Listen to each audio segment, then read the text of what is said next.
তাই ভালো লাগে না, বাঁচতে ওটাও নাই, মোবাইলে চাপের মনে হয় না। আরে এটা কেন বসি? হ্যাঁ ভাতিজা, তোর কথা আমি ভাববে লাগবো বাবা। হ্যাঁ। বস বস। কেমন কেমন আছে? এই তো আসি, কোন রকম দিনকাল কাটতে লাগছে, মোবাইল টিপতে লাগছে না, তোর কথা কি আছে তাইও নাই।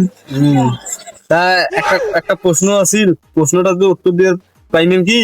ক ক কি প্রশ্ন? প্রশ্নটা উত্তর দিয়ে পাইলে কিন্তু 20,000 টাকা দেন। হ্যাঁ সত্যি দিব তো 20,000 টাকা। হ্যাঁ। আর না পাইলে 1,000 টাকা দেওয়া লাগবে কিন্তু। আচ্ছা ঠিক আছে পাক্কা, কিন্তু 20,000 টাকা দিব তো। হ্যাঁ, 20,000 টাকা ক্যাশ। কি রে মোর ভাতিজা মাল টাল খেয়ে আসিল নাকি এই দিন দুপুরেতে, এর মতি গতি কিছুই বুঝবার লাগছে না।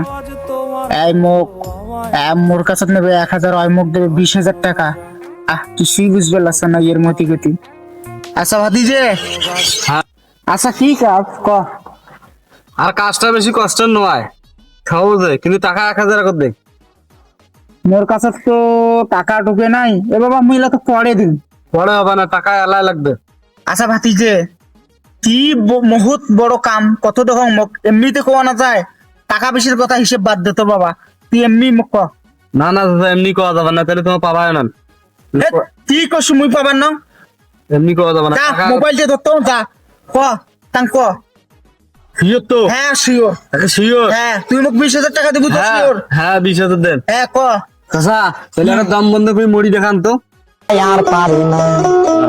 আর দাদা মুই জানাম তোমার এলে পাবার না, খাও টাকা 1,000 মাটি করলেন, টাকা 1,000 দিয়ে মোবাইল নিয়ে যান সঞ্জয় সঙ্গে।